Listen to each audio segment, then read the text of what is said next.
मंगल भवन अमंगल हारी, द्रवहूँ सुदशरथ अजिर बिहारी। तो इस प्रसंग में हम लोग ये कथा प्रारंभ करने जा रहे हैं कि सीता माता जी की माता जी और पिताजी जनक, राजा जनक वन में पधार चुके हैं, श्री राम जी के आश्रम में पधार चुके हैं। तो आइए आगे का प्रसंग सुनते हैं। बेगी पाँव धारई थलही, कह स्नेह सति भाई, हमरे तो अब ईस गति, के मिथिलेश सहाय। सियावर राम जय जय राम, मेरे प्रभु राम जय श्री राम। और प्रेम सहित कौशल्या माता प्रेम सहित सद्भाव से बोली, आप सब शीघ्र डेरे को पधारिए, हमारे तो अब ईश्वर ही गति हैं अथवा मिथिलेश्वर जनक सहायक हैं। जनक जी के आने से सब जनक जी से आशा कर रहे हैं कि श्री राम जी अयोध्या वापस लौट जाएं। लखि स्नेह सुनि बचन बिनीता, जनक प्रिया गह पाए पुनीता। देवी उचित असि विनय तुम्हारी, दशरथ घर न राम महतारी। कौशल्या जी के प्रेम को देखकर और उनके विनम्र वचनों को सुनकर जनक जी की प्रिय पत्नी ने उनके पवित्र चरण पकड़ लिए और कहा, हे देवी, आप राजा दशरथ की रानी और श्री राम जी की माता हैं, आपकी ऐसी नम्रता उचित ही है। प्रभु अपने नीचहु आदरहि, अगिन धूम गिर सिर तनु धरहि। सेवक राउ करम मन बानी, सदा सहाय महेशु भवानी। प्रभु श्री राम अपने नीच जनों का भी आदर करते हैं, अग्नि धुएं को और पर्वत को अपने सिर पर धारण करते हैं। हमारे राजा तो कर्म, मन और वाणी से आपके सेवक हैं और सदा सहायक हैं, तो श्री महादेव पार्वती जी हैं, अर्थात वो उनके कौशल्या जी के गुणों का बखान कर रही हैं। रउरे अंग जोग जुग को है, दीप सहाय कि दिन कर सोहे। राम जाई बन कर सुर काजू, अचल अवधपुर करहीं राजू। आपका सहायक होने योग्य जगत में कौन है?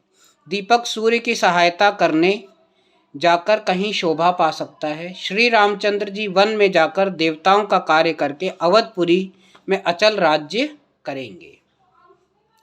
अमर नाग नर राम बाहुबल, सुख बसहीं अपने अपने थल। यह सब जग बलिक कहीं राखा, देवी न होई मुधा मुनि भाषा। देवता, नाग और मनुष्य सब श्री रामचंद्र जी की भुजाओं के बल पर अपने अपने स्थानों में सुखपूर्वक बसेंगे। यह सब वाक्लक्य मुनि ने पहले ही कह रखा है।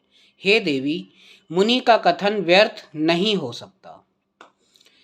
अस कहीं पग परिप्रेम अति, सिय हित विनय सुनाई। सिय समेत सिय मातु तब, चली सुआयुष पाई। सियावर राम जय जय राम, मेरे प्रभु राम जय श्री राम। ऐसा कहकर बड़े प्रेम से पैरों में पड़कर सीता जी के लिए विनती करके और सुंदर आज्ञा पाकर तब सीता जी समेत सीता जी की माता डेरे को चली गईं। प्रिय पर जन ही मिली बैदेही, जो जहीं जोगु भाति तहीं तेहि। तापस बेस जानकी देखी, भा सब बिकल विषाद विशेषी। जानकी जी अपने प्यारे कुटुंबियों से जो जिस योग्य था उसी प्रकार मिली। अपनी सखा, अपनी बहनों से जैसे भी जो योग्य था उनसे मिली। जानकी जी को तपस्विनी वेश में देखकर सभी शोक से अत्यंत व्याकुल हो गए। जनक राम गुर आयुष पाई, चले थलहि सिय देखी आई। लीन लाई उर जनक जानकी, पाहुन पावन प्रेम पान की। जनक जी श्री राम जी के गुरु वशिष्ठ की आज्ञा पाकर डेरे को चले और आकर उन्होंने सीता जी को देखा। जनक जी ने अपने पवित्र प्रेम और प्राणों की पाहुनी जानकी जी को हृदय से लगा लिया। उर उमग्यो अम्बुधि अनुरागु, भयउ भूप मन मनहु पयागु। सिय स्नेह बटु बाढ़त जोहा, तापर राम प्रेम शिशु सोहा। उनके हृदय में वात्सल्य प्रेम उमड़ पड़ा। राजा का मन मानो प्रयाग हो गया। उस समुद्र के अंदर उन्होंने आदिशक्ति सीता जी के अलौकिक स्नेह रूपी अक्षय वट को बढ़ते हुए देखा। उस पर श्री रामचंद्र जी का प्रेम रूपी बालक सुशोभित हो रहा था। चिरजीवी मुनि ज्ञान विकल जनु, बूढ़त लहु बालु अवलंबनु। मोह मगन मति नहीं विदेह की, महिमा सिय रघुबर स्नेह की। जानकी जी का ज्ञान रूपी चिरंजीवी मुनि व्याकुल होकर डूबते डूबते मानो उस श्री राम प्रेम रूपी बालक का सहारा पाकर बच गया। वस्तुतः विदेह राज की बुद्धि मोह में मग्न नहीं है। यह तो श्री राम जी के प्रेम की महिमा है, जिसने उन जैसे महान ज्ञानी के ज्ञान को भी विफल कर दिया। अर्थात राजा जनक जी को बहुत ही विज्ञानी माना जाता था और वो ऐसा माना जाता था कि वो मोह माया से बहुत दूर हैं, परंतु जब उन्होंने सीता जी को मुनि वेश में, तपस्विनी वेश में देखा तो वो व्यथित हो उठे। सिय पितु मातु स्नेह बस, विकल न सकी संभार। धरनी सुता धीरज धर्यु, समयु सुधरमु विचार। सियावर राम जय जय राम, मेरे प्रभु राम जय श्री राम। पिता माता के प्रेम के मारे सीता जी ऐसी विकल हो गईं कि अपने आप को संभाल न सकी। किंतु पृथ्वी की कन्या सीता जी ने समय और सुंदर धर्म का विचार कर अपना धैर्य धारण किया। तापस बेश जनक सिय देखी, भयउ प्रेम परितोषु विशेषी। पुत्री पवित्र किए कुल दो, सुजस धवल जगु कह सब को।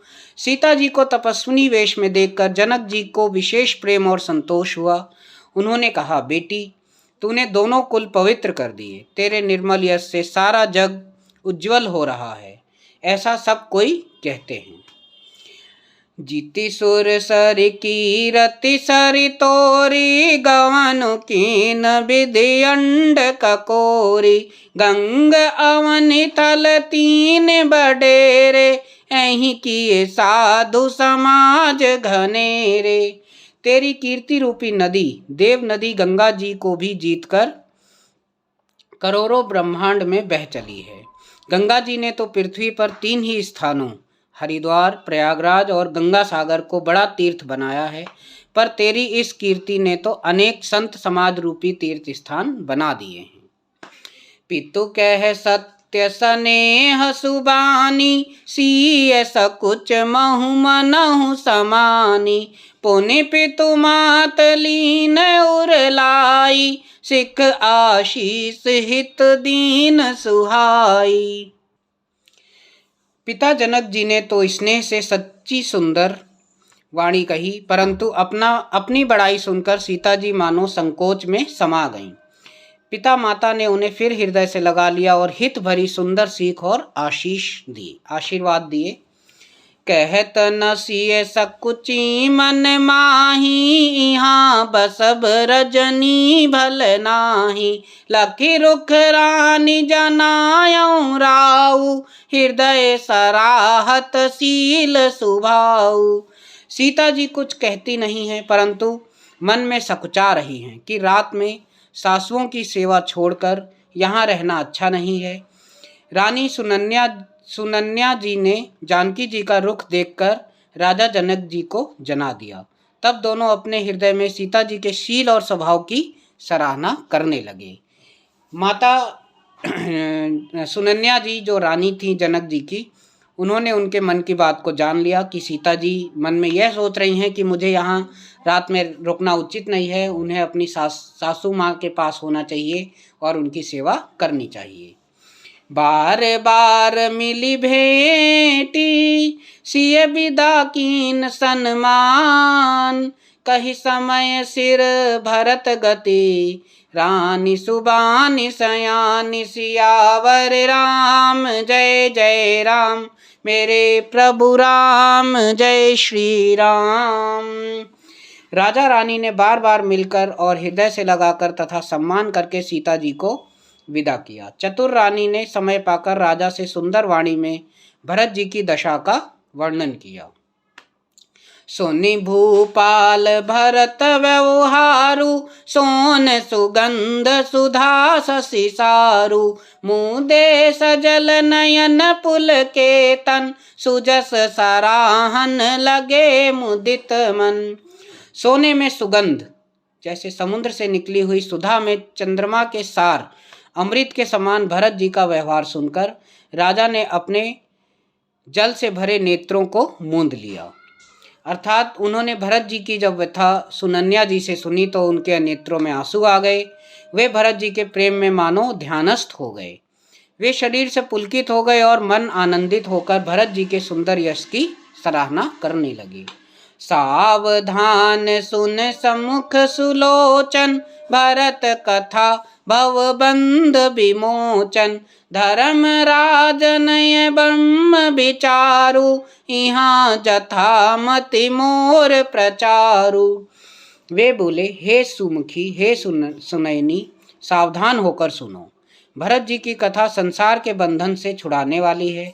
धर्म, राजनीति और ब्रह्म विचार, इन तीनों विषयों में अपनी बुद्धि के अनुसार मेरी गति है, अर्थात इनके संबंध में कुछ जानता हूँ।